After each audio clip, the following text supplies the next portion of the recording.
नमस्ते।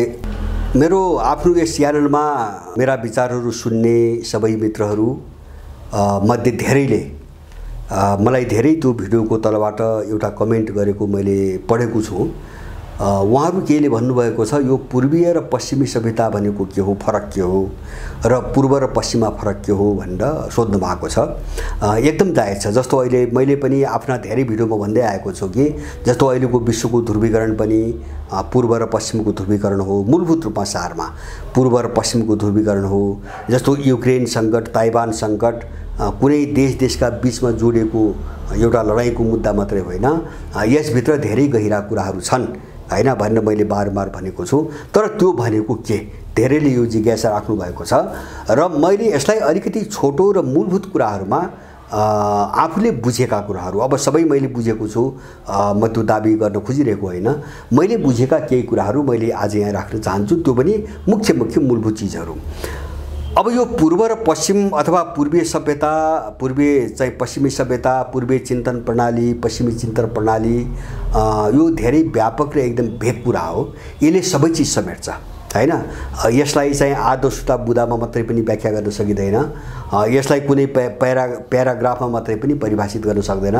यसको चाहिँ दार्शनिक आयाम छ, यसको विचारधारात्मक आयाम छ, यसको आर्थिक राजनीतिक आयाम छ, यसको सांस्कृतिक आयाम छ, यसको नैतिक आयाम छ, अथवा चाहिँ सबै क्षेत्रतिर जस्तो शिक्षा, स्वास्थ्य, सुरक्षा अथवा चाहिँ मान्छेका खानपान, जीवन पद्धतिहरू आदि इत्यादि भए सबैतिर चाहिँ यो व्याप्त छ। यो एक खालको के हो भन्छ भने एक खालको सिस्टम हो। समग्रभन्दा एउटा निश्चित सोचमा आधारित जुन एउटा सिस्टम, एउटा प्रणाली विकास भयो, समग्र प्रणाली, यो सबै पाटो जोडिएको छ र हजारौं चिजहरू यसमा छन्। तर आज मैले एकदम मूलभूत रूपमा जस्तो पूर्वीय सभ्यता, पश्चिमी सभ्यता अथवा पूर्व र पश्चिम भनेको के हो यसलाई छोटो रूपमा मात्रै उल्लेख गर्न खोजेको छु। अब पूर्व भनेपछि हामी आफू मात्रै बुझ्न हुँदैन हैन। जस्तो पूर्वीयता भनेपछि जस्तो चिनिया सभ्यता पर्यो, इन्डियन सभ्यता पर्यो, नेपाली सभ्यता पर्यो। अब पूर्वीय सभ्यता भन्दाखेरि तपाईको जस्तो पूर्वी युरोप, रुस सहितको पूर्वी युरोप जो स्लाव सभ्यता भन्छन्, स्लाव सभ्यता पनि पर्यो। अथवा चाहिँ त्यो मात्रै हैन, अझ मलाई लाग्छ के भन्छ भने सबै चिजको उस्तै जस्तो सांस्कृतिक अब एउटा व्यवहार, आचरण, जीवन पद्धति हेर्ने हो भने अब जस्तो अफ्रिकामा पनि धेरै मिल्छ, धेरै चिज त मिल्छ। तर मैले अहिले चाहिँ मूलभूत रूपमा पूर्व र पश्चिम भनेर जस्तो युरोप, अमेरिका सहितको युरोप र अहिले मूलभूत रूपमा एसिया भनौँ। अब यो बीचमा अन्तर के हो त, हामीले केलाई पूर्व र पश्चिम भनिरहेका छौँ, यो चाहिँ अलिकति केही चाहिँ बुझ्न सजिलो, अलिकति धारणा बनाउन सजिलो होस् भनेर मैले छोटो रूपमा मात्रै। अब एउटा चाहिँ पहिलो चिज के हो भन्छ भने अहिले हामीले सभ्यता भनेर जुन चिजहरू बुझिरहेका छौँ, आधुनिक भनेर अहिले विकसित सभ्यताहरू, ती सबै सभ्यताको केन्द्रबिन्दु त्यसको जननी एसिया हो।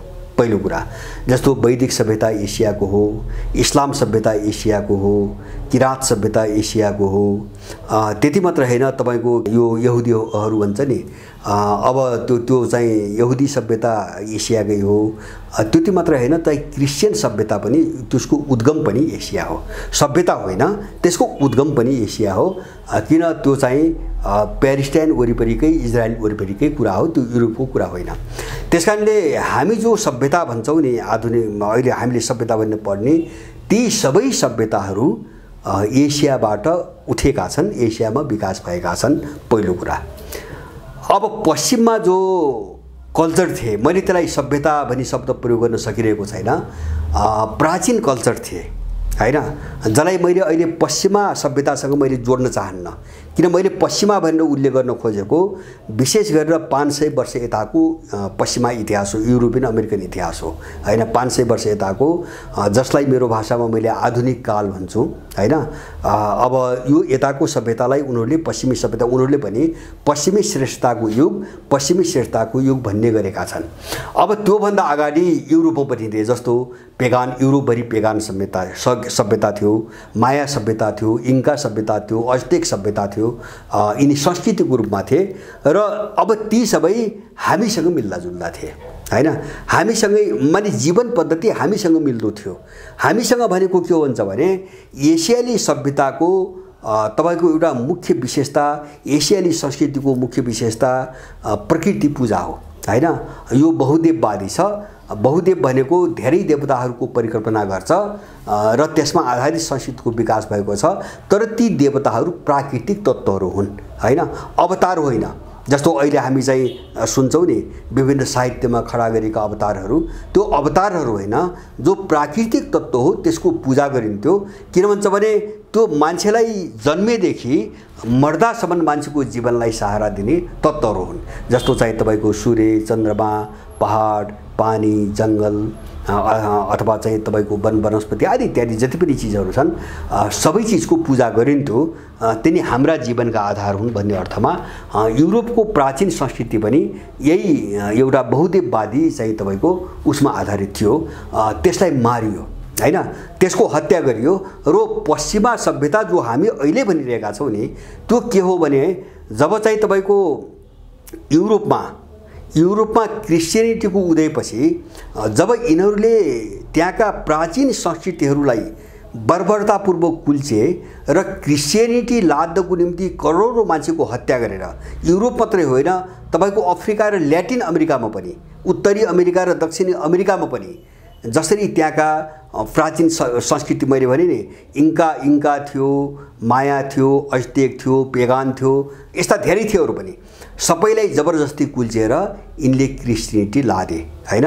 पश्चिमा सभ्यताको थालनी त्यहाँबाट भयो र यसको एउटा विशेषता के भन्छ भने यो कुनै कल्चर होइन। मैले भने नि हाम्रो सभ्यता एउटा बहुदेववादी अथवा प्रकृति पूजक एउटा संस्कारबाट त्यस्तो जीवन पद्धति विकास भएर आएको सभ्यता हो। अब यिनीहरू चाहिँ एकैपटक के भयो भन्छ भने भएका प्राचीन संस्कृति सभ्यताहरू मासेर एउटा पन्थ लादे हैन। क्रिस्चियनिटी भनी एउटा पन्थ लागे। त्यो पन्थ कुनै चाहिँ प्राचीन सभ्यता पनि थिएन, त्यो कुनै सुव्यवस्थित कल्चर पनि थिएन, संस्कृति पनि थिएन, एउटा वैचारिक मत थियो, मत मात्रै थियो।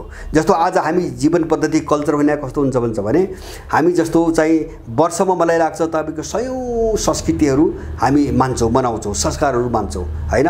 जस्तो आजभोलि चाडबाडको चलन छ हैन, यिनी हजारौँ वर्षदेखि चलेका चिजहरू हुन् र तिनी चिज कसरी विकास भयो भन्छ भने मान्छेको त्यस बेलाको जीवन सञ्चालनको निम्ति जे चिजहरू आवश्यक भए अथवा मान्छेको जीवनमा जे चिजहरू महत्त्वपूर्ण देखिए ती चिजहरूलाई उत्सवको रूपमा मनाउने र आफ्नो जीवनमा त्यसलाई कायम गर्ने एउटा जो परम्परा हो त्यसले नै एउटा संस्कृतिको विकास गर्यो। संस्कृति त्यसरी विकास भयो। अब त्यस्तो खालको पश्चिमाहरूमा छैन। जस्तो अहिले क्रिस्चियन सोसाइटीमा त्यो कल्चरमा जस्तो मैले भने सयौँ चाहिँ चाडबाड कल्चर अथवा संस्कारहरू हामी कहाँ छन्, यस्तो उनीहरूको देखिँदैन, केही पनि देखिँदैन। उनको एउटा पन्थ छ, एउटा कुनै बनिबनाउ एउटा सूत्र छ, एउटा आस्थाको एउटा बिम्ब उनले बनाएका छन्। त्यसलाई पुज्ने मान्ने वर्षमा एक दुईवटा केही चाडबाड जस्ता यिनले मनाउँछन् हैन, मनाउँछन्।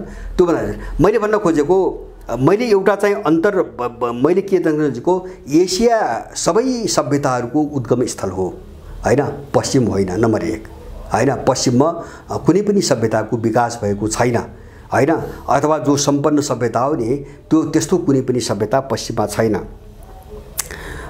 यो एकैपटक चाहिँ तपाईको चर्चबाट उदाएको पन्थ हो हैन, त्यो व्यवस्थित मानव जीवन पद्धतिका रूपमा विकास भएको सभ्यता होइन हैन।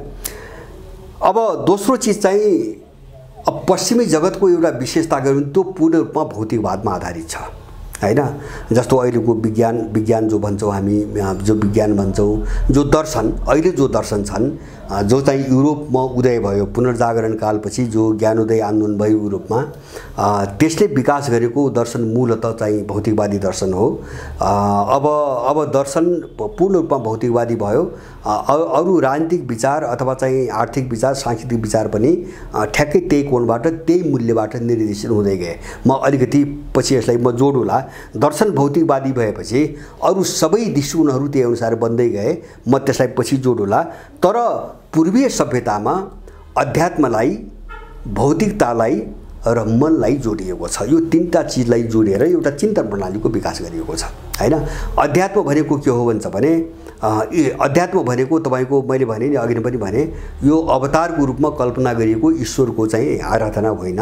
अध्यात्म भनेको तपाईको के अरे आत्मालाई, हाम्रो जो प्राण तत्त्व छ नि जसलाई हामी चेतना भन्छौँ, यसलाई बुझ्ने यो के हो भनेर चाहिँ बुझ्ने दिशामा चाहिँ जो एउटा चिन्तन गर्ने पद्धति हो, प्रणाली हो, त्यसलाई अध्यात्म भनिन्छ हैन। एउटा चाहिँ सिङ्गो ब्रह्माण्ड, सिङ्गो सृष्टि, अब त्यससँग जोडिएका जस्तो आत्माका प्रश्नहरू अथवा चाहिँ चेतनाका प्रश्नहरूलाई बुझ्ने जो कोसिस हो, त्यो कोसिस हाम्रो सभ्यतामा प्राचीन कालदेखि छ हैन। धेरै यस्ता चिन्तकहरू छन्, धेरै यस्ता ग्रन्थहरू त्यसमा चाहिँ विकास गरिएका छन्, धेरै ग्रन्थहरू लेखिएका पनि छन्। र दोस्रो पाटो भौतिकता। हाम्रो सभ्यताले भौतिकतालाई पनि उपेक्षा गरेको छैन। जस्तो मान्छे हो, जन्मेको हुन्छ, यसलाई चाहिँ बाँच्दासम्म खानुपर्छ, सुरक्षा चाहिन्छ, बस्नुपर्छ, स्वस्थ रहनुपर्छ हैन, अब परोपकार गर्नुपर्छ आदि इत्यादि आदि इत्यादि। अब भौतिक जीवनसँग आवश्यक चिजहरूलाई पनि हाम्रो सभ्यताले इन्कार गरेको छैन। र तेस्रो चाहिँ तपाईको मन हैन। मैले भने अध्यात्म, भौतिकता र मन। मन भनेको मूलतः मान्छेको एउटा मानसिक अवस्थासँग जोडिएको कुरा हो, जसको वरिपरि जस्तो मूल्यका कुराहरू पर्छन्, नैतिकताका कुराहरू पर्छन्, मान्छेका संवेदनाका कुराहरू पर्छन्। त यो तीनटा पाटोलाई जोडिएर चाहिँ विकास भएको सभ्यता हो। पश्चिमा सभ्यता भनेको पुरै भौतिकवादी सभ्यता हो हैन। अब तेस्रो, पूर्वीय सभ्यता समन्वयको दिशाबाट विकास भएको सभ्यता हो र पश्चिमी सभ्यता निषेधको दिशाबाट विकास भएको छ। मैले समन्वयको किन भनेको हुन्छ भने, जस्तो हामी कहाँ कस्तो देखिन्छ भन्छ भने, हामी चाहिँ तपाईको हामी कहाँ जस्तो तपाईको हेर्नुस्, जस्तो यो वैदिक वाङ्मय साहित्यतिर हेर्नुभयो भने धेरै थरी दर्शन छन्। जस्तो यहाँ चाहिँ चारवाकको चाहिँ कट्टर भौतिकवादी दर्शन पनि छ, चारवाक नाम दिएको छ हैन। पुरै भौतिकवादी दर्शन पनि छ, त्यससँग जोडिएका मूल्यहरू छन्। यहाँ चाहिँ ब्रह्मवाद जस्तो पुरै आस्तिक दर्शन पनि छ। यहाँ चाहिँ सांख्य दर्शन छ, यहाँ न्याय दर्शन छ, यहाँ परमाणु दर्शन छ। माने ईश्वरवादी दर्शन पनि छन्, अनिश्वरवादी दर्शन पनि छन्। अब ईश्वरवादमा द्वैतवादी पनि छन्, अद्वैतवादी पनि छन्, द्वैतवादी पनि छन्, विशिष्टाद्वैतवादी पनि छन्। तर तिनी सबै बडो सम्मानित हाम्रै दार्शनिक परम्पराका हुन् भनेर बडो सबैले गर्वका साथ स्वीकार गरेका छन्। बहस हुन्छ, मतमतान्तर हुन्छ, एकले अर्काको खण्डन हुन्छ, तर तिनीमध्ये कसैले कुनै पनि धाराले अर्को धारालाई छिछि र दूर भन्दैन हैन। जस्तो हामी पूर्वीय सभ्यता, पूर्वीय दर्शनको कुरा गर्दाखेरि हामीले चाहिँ तपाईको जस्तो गीता अध्ययन गर्दा, मुन्नुम अध्ययन गर्दाखेरि हामी जुन गर्व गर्छौं, हामी लाओ त्सेको चाहिँ दर्शन पढ्दाखेरि पनि हामीलाई त्यतिकै गर्व लाग्छ। किन चिन्तन प्रणाली एउटै हो हैन, चिन्तन सोच्ने तरिका एउटै हो हैन, एउटै तरिकाले सोचिन्छ, त्यसका केही खास विशेषताहरू छन्। जस्तो हामी चाहिँ तपाईको अब इन्डियाका त्यस्ता दार्शनिकहरूको विषयमा कुरा गर्दाखेरि पनि हामी गर्व गर्छौं हैन, अथवा हामी चाहिँ स्लाव सभ्यताको कुरा गर्दाखेरि हामी गर्व गर्छौं। किन? विशेषता उस्तै छन्, सोच्ने तरिका उस्तै छ हैन। अब एउटा समन्वयको धारा छ, समन्वयको दिशातिर पश्चिमतिर छैन। पश्चिमी सभ्यतामा एकदमै ठुलो विभाजन छ।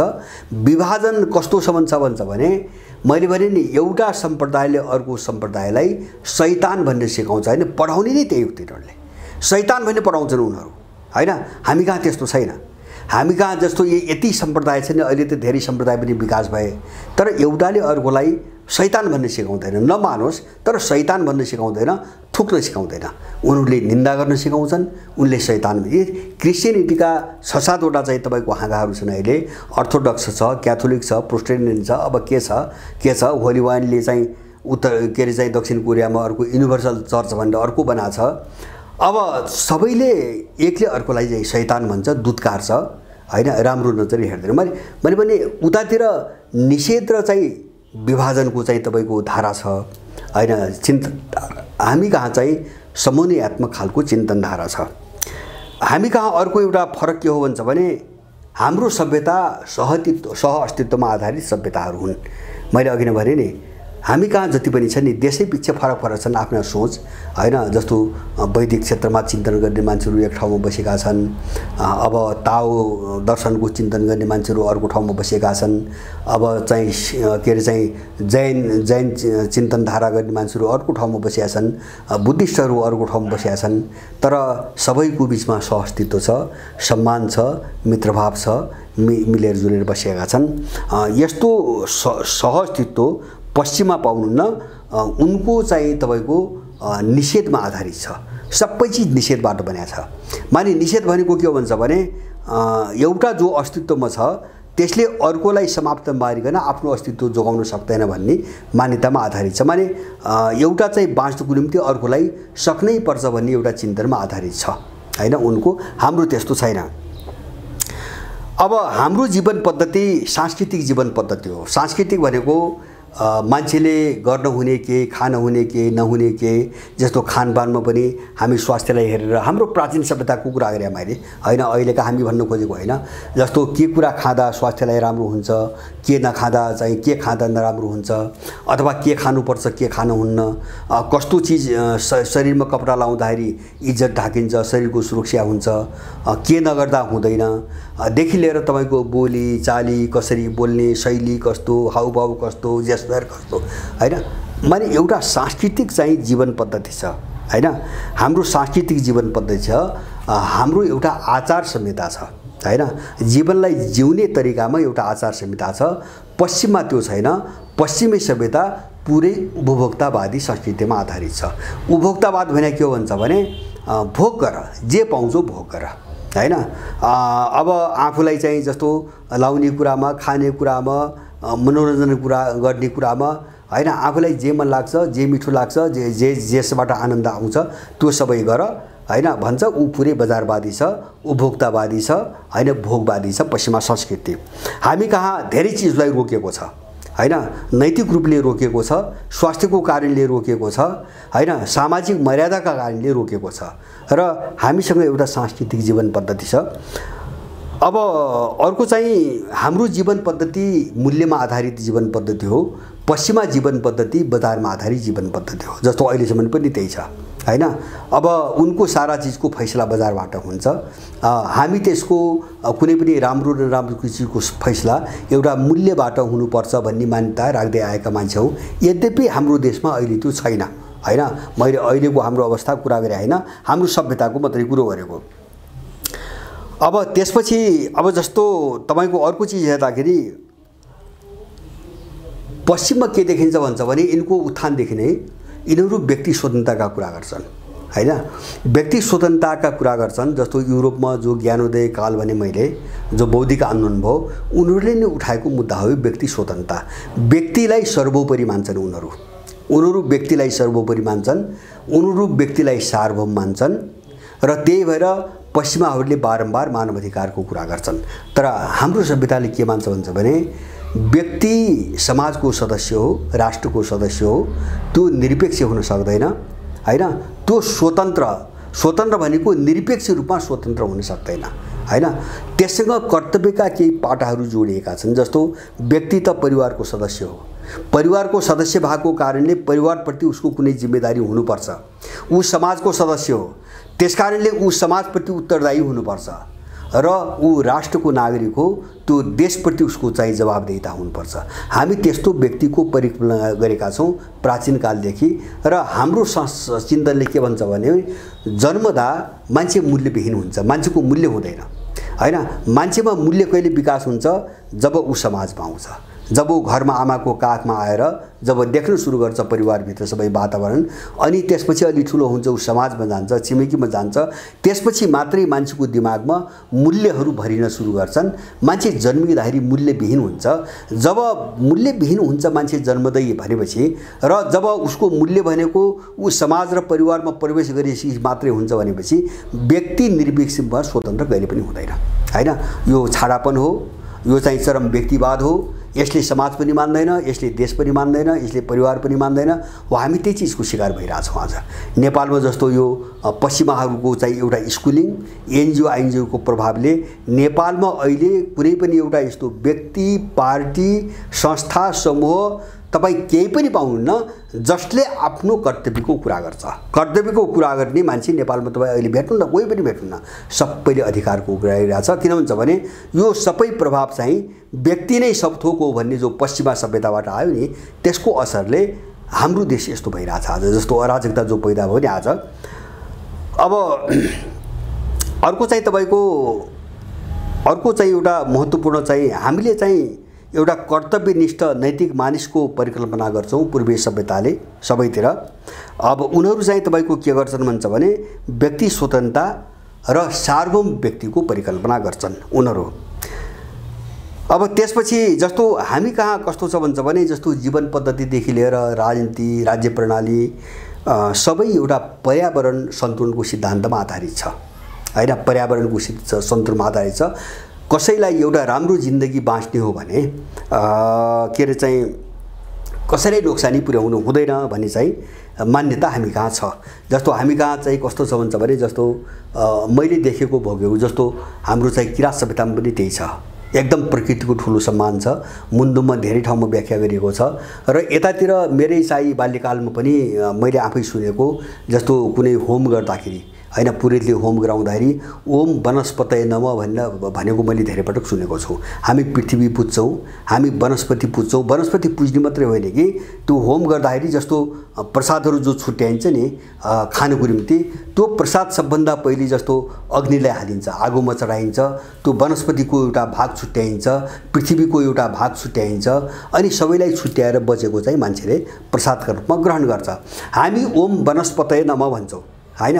वनस्पतिको हामी पूजा गर्छौँ किन त्यो हाम्रो जीवन रक्षक हो हैन। हाम्रो चिन्तन यस्तो छ। हामी पृथ्वी पुज्छौँ। हामी बहुदेववादी हौँ। बहुदेववादी भनेको हामी प्रकृतिमा जो बहुतत्वहरू छन् धेरै त्यसको पूजा गर्ने मानिसहरू हौँ। त्यसकारणले हामी पूजा गर्ने भनेपछि हामी त्यो सब चिजलाई पुज्छौँ र त्यसलाई हामी सम्मान गर्छौँ हैन। मैले भन्न खोजेको हाम्रो चिन्तन प्रणाली भनेपछि त्यो राज्य प्रणाली पनि पर्यो, त्यो आर्थिक विकासको प्रणाली पनि पर्यो, त्यो सामाजिक सांस्कृतिक प्रणाली पनि पर्यो। सबैतिर अहिलेको भाषामा हामीले इकोलोजीको कुरा गर्दै आएका छौँ हाम्रो सभ्यतामा प्राचीन कालदेखि हैन। हामीले चाहिँ एउटा पर्यावरणको सन्तुलनमा आधारित चिन्तनको विकास गर्यौँ। सबैलाई बाँच्न दिनुपर्छ, सबै बाँच्न पाउनुपर्छ।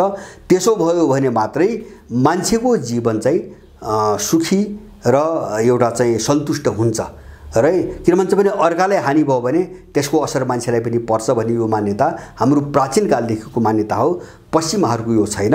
उनले आफ्नो फाइदाको निम्ति अधिकतम प्रकृतिलाई शोषण गर्नुपर्छ भन्ने मान्यताबाट आएका छन् हैन। जस्तो हामीले अहिले पर्यावरणीय सङ्कट भन्छौँ नि हैन। जस्तो आर्कटिक सागर भए, हिमालयका क्षेत्रहरू, विश्वभरिका हिमालहरू सबै पग्लेर जो चाहिँ अब चाहिँ डरलाग्दो अवस्था सिर्जना भयो। यी अहिले पनि आजभोलि समाचार आइरहेछन्। चीनमा चाहिँ तपाईको सारा सुक्खाले जमिन फुटेको देखाइरहेछन् समाचार पत्रमा। युरोपमा हाहाकार छ। अब अहिले यो सालको गर्मी चाहिँ रेकर्ड हैन गएको 50 वर्षको रेकर्ड तोड्यो। बेलायतमा पनि तोड्यो, युरोपका केही देशहरूमा तोड्यो। हाहाकार छ र तापमान पनि चाहिँ वर्षै पछि बढिरहेको छ र अनुमान के छ भन्छ भने यही चीज जस्तो पर्यावरणको स्खलन र ग्लोबल वार्मिङ भन्छन् हैन। यो गर्मी बढ्ने यही प्रक्रिया यही रफ्तारमा अगाडि बढ्यो भने तपाईको अरु चाहिँ 20-50 वर्षमा केही पनि बाँकी रहँदैन। हिउँ पनि बाँकी रहँदैन। मान्छे बाँच्न लायक पनि हुँदैन। अब गर्मीले गर्दाखेरि मान्छे बाँच्न लायक पनि हुँदैन। अनि समुद्रको चाहिँ सतह उठेर गर्मीले पानीको सतह उठेर समुद्र तटमा रहेका संसारका सबै शहरहरू जलमग्न हुन्छन्। धेरै भूमि चाहिँ पानीमा चाहिँ तपाईको डुब्छ भन्ने आकलन गरिरहेका छन्। यो सबै कहाँबाट समस्या आयो त भन्छ भने प्रकृतिको अत्यधिक दोहन, फाइदाको निम्ति, भोगका निम्ति, नाफाका निम्ति प्रकृतिको अत्यधिक दोहन गर्नुपर्छ भने पश्चिमा चिन्तन प्रणालीबाटै आएको समस्या हो हैन। हामी उनको अनुसरण गर्दा हामी पनि फसौँ। जबकि हाम्रो सभ्यताले सबैलाई पुज्छ, सबैका बीचको सन्तुलनको कुरा गर्छ। यो महत्त्वपूर्ण पाठ हो। पश्चिम र पूर्वलाई बुझ्ने यो महत्त्वपूर्ण पाटन हो। अनि त्यसपछि जस्तो मैले अलिकति चाहिँ जस्तो हाम्रो चाहिँ सूत्रैमा भन्छ जस्तो वसुधैव कुटुम्बकम भन्छ हैन। अब के अरे चाहिँ पृथ्वी एउटै परिवार हो, सबै मिलेर बस्नुपर्छ, मिलेर बाँच्नुपर्छ, झै झगडा युद्धहरू गर्न हुँदैन आदि इत्यादि यस्ता धेरै चिजहरू छन्। अब यी चिजहरूको अब एउटा प्रयोग व्यावहारिक पाटोमा म एक दुईटा उदाहरण मात्रै म राख्न चाहन्छु। पश्चिमाहरू कस्तो छन् भन्ने कुरालाई बुझ्न। जस्तो हामी राजनीति भन्छौँ नि, राजनीति भनेको तपाईको राज्य सञ्चालन गर्ने नीति भनेको, राजनीति भनेको राज्य चलाउने नीति भनेको। अब राज्य भनेको के आउँछ? राज्य भनेको के आउँछ?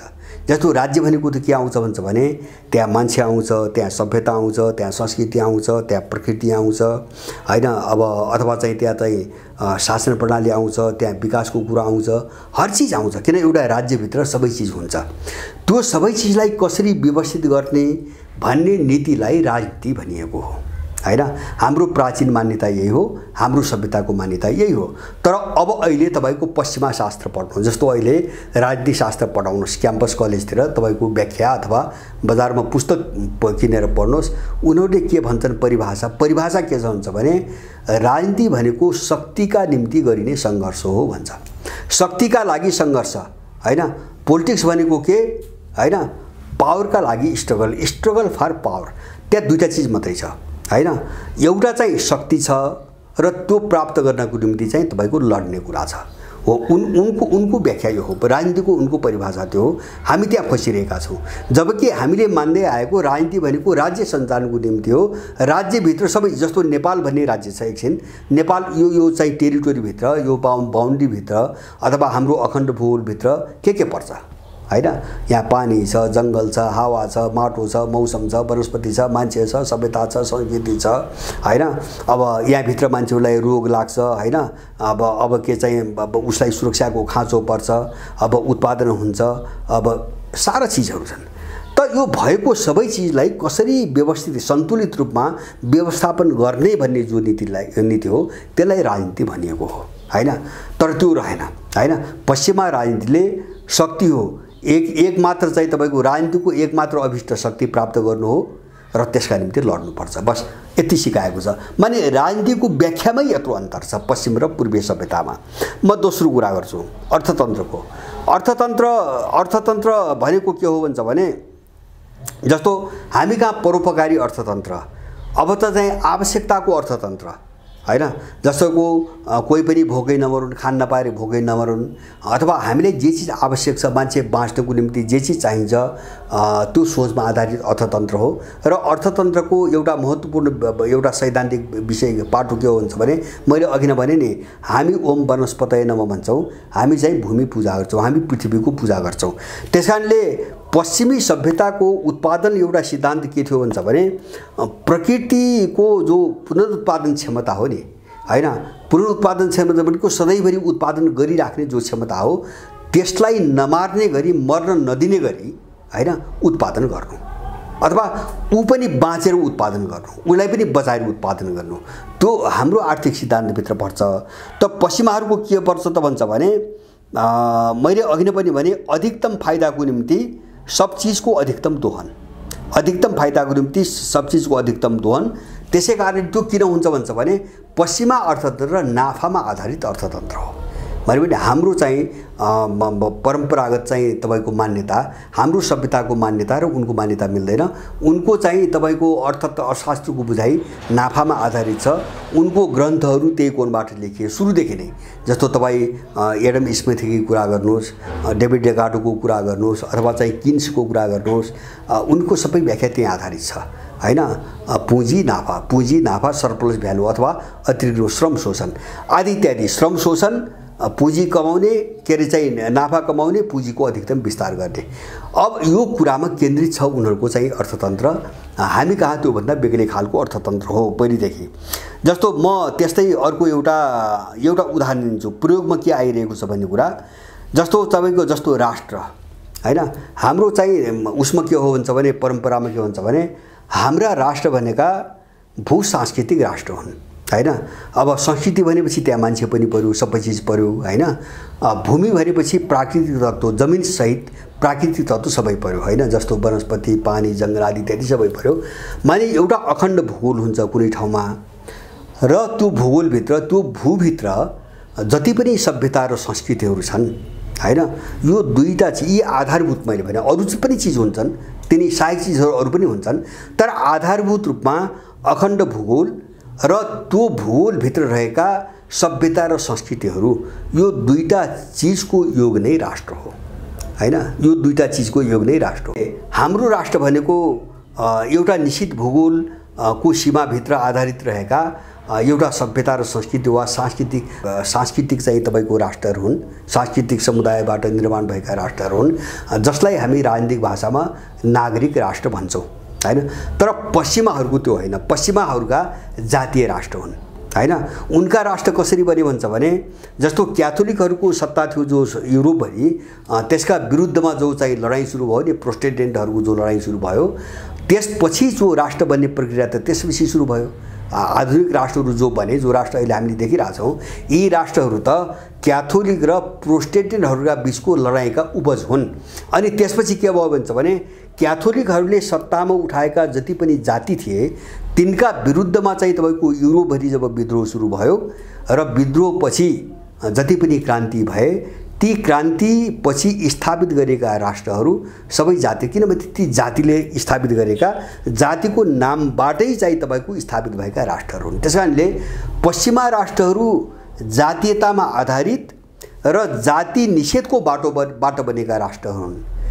अब हाम्रो सभ्यताका राष्ट्रहरू समन्वयको बाटोबाट, सहअस्तित्वको बाटोबाट र त्यो पनि सभ्यता र संस्कृतिलाई मियो बनाएर, किन भन्छ भने सारथ जस्तो हाम्रो कन्फ्युसियसले पनि त्यही भनेका छन् र हाम्रो वैदिक सभ्यताले पनि त्यही भन्छ हैन, किराँत सभ्यताले पनि त्यही भन्छ। देश भनेको वास्तवमा के हो भन्छ भने जस्तो राष्ट्रको नाममा अहिले सिमाना कोर्ने चलन त धेरै पछि आयो हैन, यो त केही सय वर्ष यताको कुरा मात्रै हो, 200-300 वर्ष यताको कुरा मात्रै हो। अब ऊ बेला जो देश भनिन्थ्यो नि, देश भनेको के हो भन्छ भने मूलतः देश भनेको सभ्यता र संस्कृति नै हो। किन एउटा भूगोलभित्र जुन एउटा पहिचान हुन्थ्यो नि मान्छेहरूको, जस्तो हामी कहाँ छ नि किराँत सभ्यता छ, वैदिक सभ्यता छ, बौद्ध सभ्यता छ हैन, यही हो हाम्रो देश भनेको, यही हो हैन। त्यसकारणले गर्दाखेरि उनीहरूको त्यो छैन, उनको चाहिँ तपाईँको राष्ट्रको पहिचान जातिसँग जोडिएको छ र त्यो राष्ट्रको निर्माण पनि जातिले गरेको छ र त्यो पनि अर्को जातिको निषेधको प्रक्रियाबाट हैन। अब जस्तो राष्ट्रको चाहिँ तपाईँको अर्थ पनि धेरै फरक छ, हामी कहाँ धेरै फरक छ। अब जस्तो तपाईँको जस्तो प्रजातन्त्र भने, प्रजातन्त्र पनि जस्तो प्रजातन्त्र शासन प्रणाली भनेको त सबैलाई सन्तुष्ट राख्ने, सबैको हित, सबैको परोपकार आदि इत्यादि धेरै चिजहरू हुन्छन्। अब त्यो छैन। जस्तो हामीले जो अहिले प्रयोग गरिरहेका छौँ प्रजातन्त्र शब्द जो प्रयोग गरिरहेका छौँ अभ्यासमा, जो यसमा के छ भन्छ भने दल छ, दलता सर्वोच्च छ, दलले सत्ताको निम्ति राजनीति गर्छ, सत्ताको निम्ति हर खालका तिरडमबाजी गर्छ। बस दलको अधिकतम लक्ष्य सत्ता छ, सत्तामा पुग्ने छ हैन। पश्चिमा प्रजातन्त्रको चाहिँ तपाईँको मर्म त्यही हो, सार्थ त त्यही हो, दलको अधिकतम लक्ष्य सत्ता हो, त्योभन्दा माथि उसको सोच केही पनि छैन हैन। मैले अघि नै पनि भने हाम्रो त्यो होइन। जस्तो शासन प्रणाली यही पनि थिए, प्राचीन सभ्यतामै एसियाभरि सबै ठाउँमा थिए, तर उनीहरूले कहिले पनि सत्तालाई नै त्यो राजनीतिको अधिकतम लक्ष्य अथवा चाहिँ तपाईँको शासन प्रणालीको अधिकतम शासन व्यवस्थाको अधिकतम लक्ष्य चाहिँ सत्ता हो भन्ने हिसाबले कहिले पनि तपाईँको व्याख्या गरेनन्। अब यस्ता धेरै चिजहरू अन्तर छ र पश्चिम र हामी बिचमा धेरै अन्तर छ। मुख्य रूपमा यो कहाँ जोडिएको छ भन्छ भने एउटा सोच्ने तरिका हैन, अब त्यसमा आधारित विचारहरू, त्यसमा आधारित मूल्यहरू, त्यसमा आधारित संस्कृति र चाहिँ तपाईँ संस्कारहरू र त्यसमा आधारित जीवन पद्धतिहरू हो। यो चिजका बिचको अन्तर हो पूर्व र पश्चिमका बिचको अन्तर भनेको। र अब यो सबै चिजतिर अब लागू गर्दै जानुभयो भने एउटा विशाल चाहिँ तपाईँको साहित्य बन्छ। किन भन्छ भने धेरै चिज छन्। अब मैले भने नि अब धेरै एजेन्डाहरू विकास भए, धेरै चिजमा बहसहरू भए, साना साना जस्तो व्यक्ति, परिवार, कर्तव्य, नैतिकता, अधिकार, सुरक्षा, स्वास्थ्य, शिक्षा अथवा राजनीति, अर्थतन्त्र हैन, थुप्रै कुराहरू छन्। त यिनी सबै कुराहरूमा जो चाहिँ भिन्नता हो नि, चिन्तनमा भिन्नता अथवा जीवन पद्धतिमा भिन्नता, बुझाइमा जो भिन्नता हो नि, त्यही भिन्नता नै पूर्व र पश्चिमका बिचमा भिन्नता हो। र अब यसका आधारभूत विशेषता कुरा गर्दाखेरि मैले एउटा चिज दोहोऱ्याएर चाहिँ समाप्त यसलाई सक्न चाहन्छु।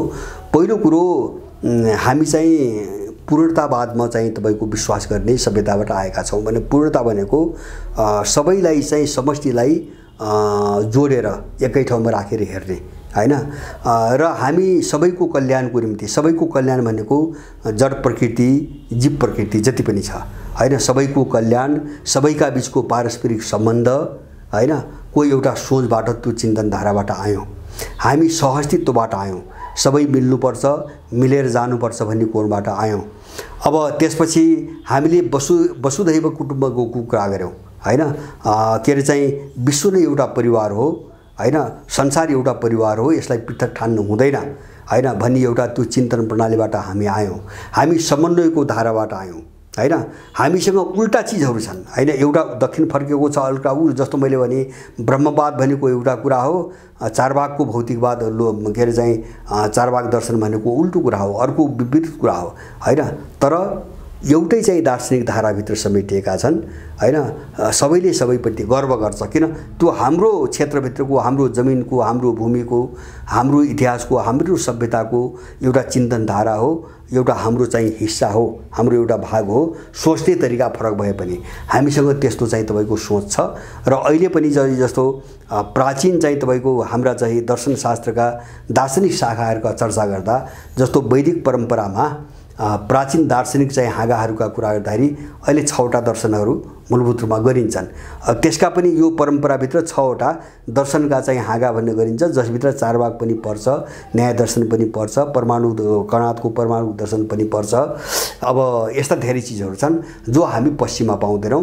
र सबैभन्दा महत्त्वपूर्ण कुरा त के हो भन्छ भने पश्चिमी सभ्यता कुनै जीवन पद्धतिमा आधारित छैन। मैले अघि नै पनि भने पश्चिम किन यति बर्बर छ, किन यति जङ्गली पनि नभनौँ, किन यति चाहिँ तपाईको के अरे चाहिँ त्यसको शब्दै छैन, त्यसलाई के भन्ने। अब यस्तो छ जस्तो हामी देखिरहेछौँ नि राजनीतिक क्षेत्रमा हामी देख्छौँ हैन, जस्तै EMCC भोग्यौँ, ताइवान हेरिरहेछौँ, युक्रेन हेरिरहेछौँ। किन यस्तो छ त भन्छ भने उनको जीवन पद्धति हैन, जस्तो हामी कहाँ जो थियो हिजो के रूपमा हाम्रो अहिले पनि छ, हजारौं वर्षदेखि कुनै मूल्य मान्यतामा आधारित जीवन पद्धति हो हैन। गर्न हुने र नहुने मूल्य मान्यतामा आधारित जीवन हो, जीवन पद्धति हो, हाम्रो सांस्कारिक जीवन पद्धति हो। उनीहरूको त्यस्तो जीवन पद्धति छैन हैन।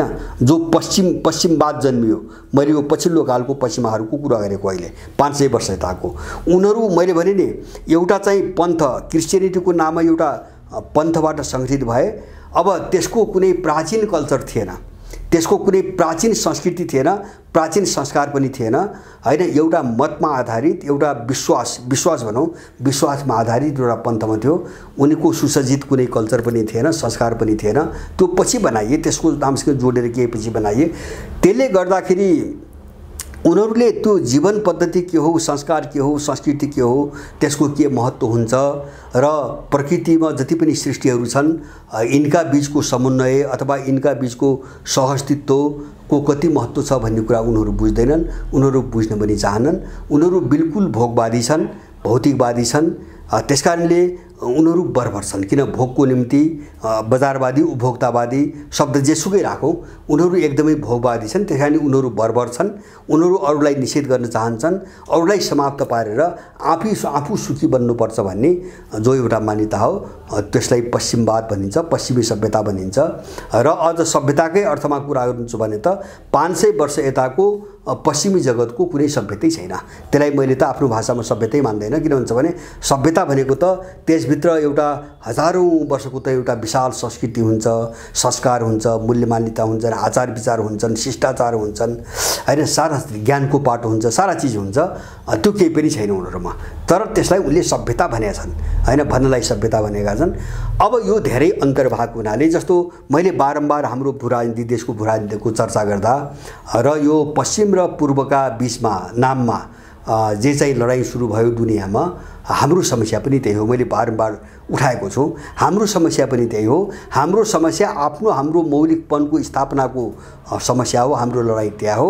हामीले सानातिना कुराहरू मात्रै अल्झेर बस्नु हुँदैन। यसका राजनीतिक पाटो, यसको अर्को एउटा प्रशासनिक पाटोमा मात्रै अल्झेर बस्नु हुँदैन।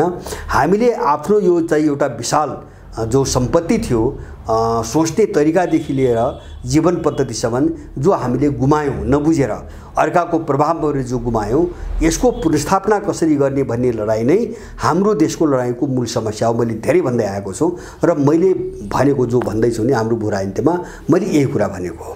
हामी कहाँ जाने त अब हैन? हामी चाहिँ सोच्ने तरिकामा हामी कहाँ जाने, विचारमा हामी कहाँ जाने, मूल्यमा हामी कहाँ जाने, जीवन पद्धतिमा हामी कहाँ जाने, व्यवस्था प्रणालीमा हामी कहाँ जाने र हामी उभिने जग हामीले कस्तो बनाउने, यसैलाई नै मैले हाम्रो आफ्नो विचार पाठशालाको विकास गर्ने, हाम्रो आफ्नो स्कुल अफ थटको विकास गर्ने हामी त्यो लडाईँमा लागिरहेका छौँ भनेर मैले बारम्बार भनेको छु।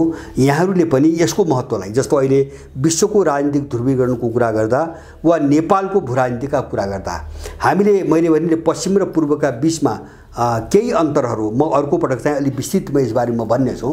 जो कुरा गरे हामीले यो चिजलाई बुझ्दैनौँ र हाम्रो बाटो समातेनौँ भने हामी देशको यो सङ्घर्षसँग लड्न सम्भव छैन। हैन, किन हाम्रो जग्गै छैन, हाम्रो केही पनि छैन।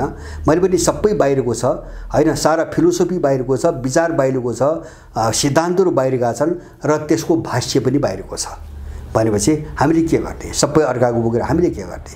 हामी यो समस्यामा फसिरहेका छौँ। त्यसैले पश्चिम र पूर्वको लडाईँ अथवा चाहिँ तपाईँको एउटा के अरे चाहिँ हाम्रो आफ्नोपन र हामीमाथि लादेको जो पराइपन हो, यसका बीचको लडाईँलाई यहाँहरू सबैले अत्यन्तै गम्भीरतापूर्वक लिइदिनुहुनेछ भन्ने मलाई आशा छ। हस्, धन्यवाद।